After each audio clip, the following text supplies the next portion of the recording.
Ya, shalom kawan-kawan semua yang saya kasihi dalam Kristus Tuhan kita. Ya, tidak terasa ya, sekarang ini sudah akhir tahun, bulan Desember ya, tahun 2020. Jadi sudah hampir 1 tahun pandemi ini berlangsung. Ya, jadi karena banyak hal tantangan sepanjang tahun ini, saudara, mungkin ada di antara kita yang renggang hubungan persaudaraan ya dengan teman-teman semua. Ya, mungkin karena pandemi ini kita tidak bisa mengunjungi saudara kita, baik yang ada di kampung halaman maupun yang ada di sekitar kita, saudara. Kita juga saling menjaga ya. Tapi pada kesempatan ini saya berbicara ya tentang kesatuan hati. Jadi sebelum saya melanjutkan ya bincang-bincang ini, saudaraku, saya rindu untuk mempersembahkan sebuah lagu. Saya teringat lagu namanya Satukan Kami Ya Tuhan ya. Oke, saya coba ya. Sorry kurang bagus suara saya, dan juga kadang-kala saya nggak hafal syair lagu ya. Jadi saya bukan penyanyi, jadi saya mencoba untuk mempersembahkan ini ya untuk kemuliaan Tuhan, dan untuk juga kita merenungkan betapa pentingnya persatuan itu ya di antara kita, apalagi di tengah-tengah ya pergaulan kita dan di tengah-tengah keluarga kita, saudara. Mari kita bangun hubungan yang baik ya dengan saudara-saudara kita, saudara seiman, dan lebih penting adalah keluarga. Ya, saya persembahkan lagu ini ya untuk kemuliaan Tuhan dan untuk supaya juga kita mengingat betapa pentingnya kesatuan itu.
Semoga ya suara saya yang sangat pas-pasan ya, saya mempersembahkan ini bagi kita semua. Karena begitu pentingnya ya kesatuan hati itu saudara, karena itulah yang dirindukan Tuhan bagi kita. Sebagai kita umat yang percaya, tentang kesatuan hati ini adalah sangat-sangat penting sekali. Ya mungkin di dalam tahun ini saudaraku kekasih, ada keretakan di antara kita bersaudara, di antara saudara-saudara seiman kita, orang tua, anak-anak saudara. Lewat momen Natal ini saya percaya ya, kalau kita membuka hati kita bagi Tuhan, maka Tuhan pasti akan pulihkan kita saudara. Kerinduan Tuhan adalah supaya kita satu ya. Itulah doa Yesus. Sebelum Yesus pergi ke surga saudara, dia berdoa demikian supaya kita satu. Yohanes 12 saya mulai dari ayat yang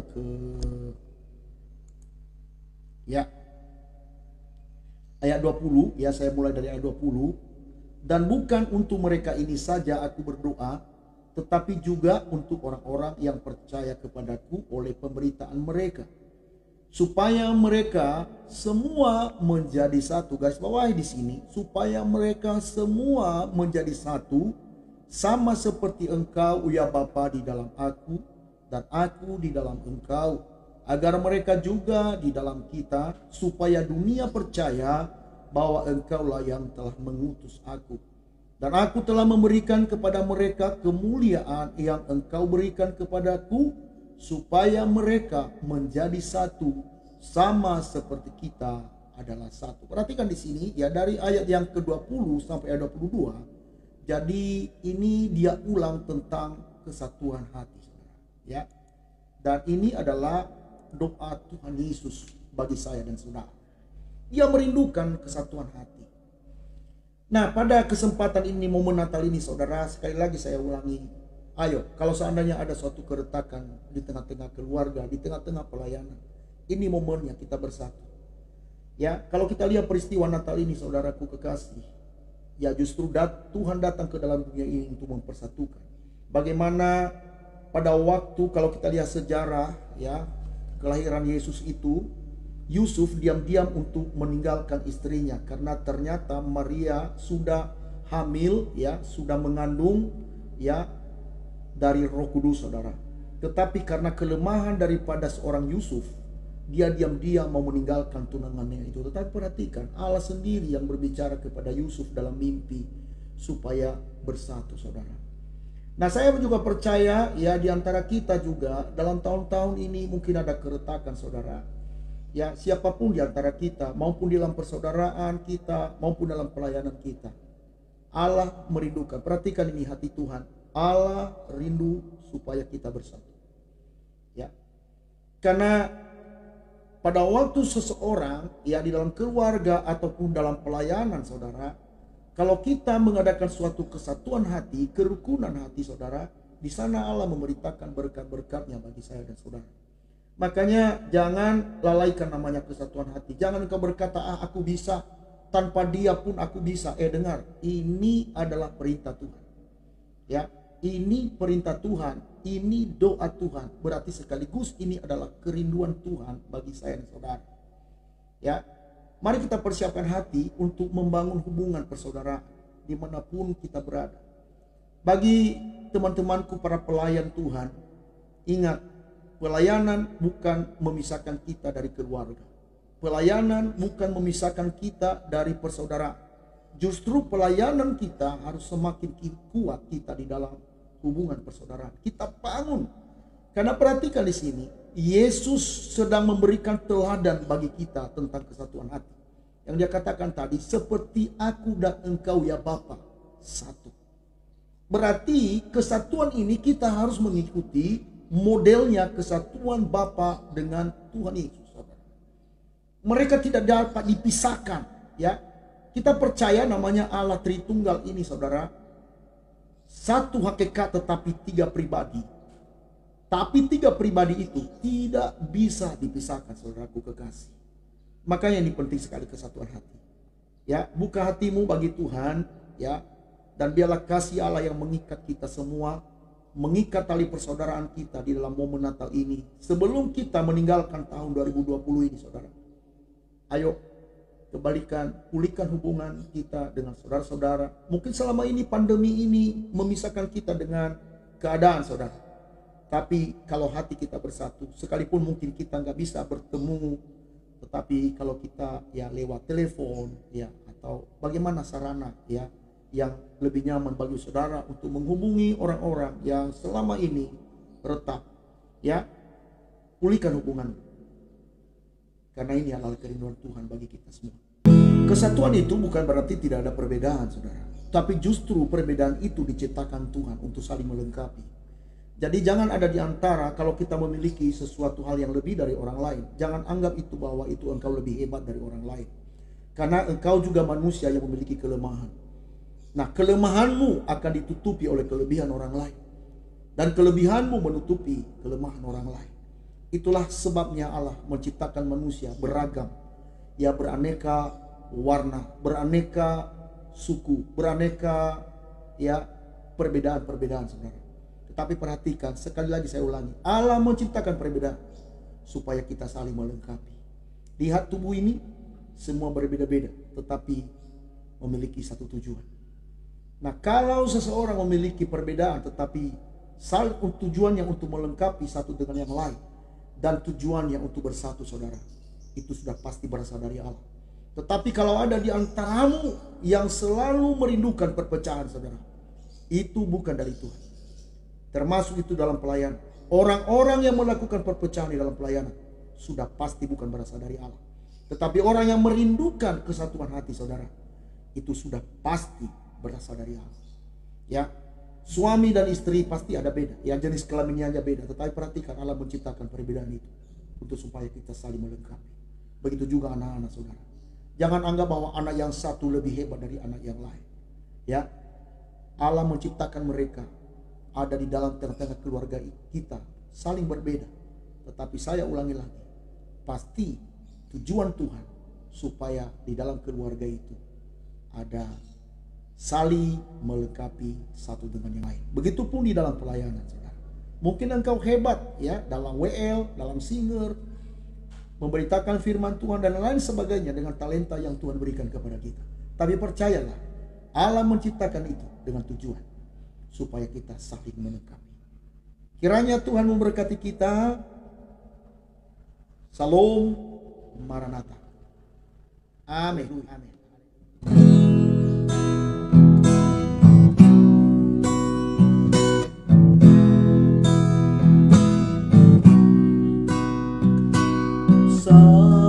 Satukan kami, ya Tuhan, bersama dengan tali yang tak putus.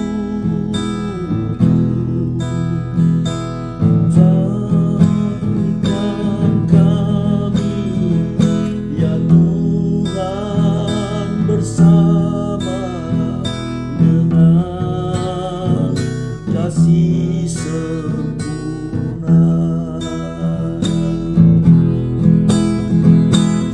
Allah kami satu, Raja-Ku satulah.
Bapa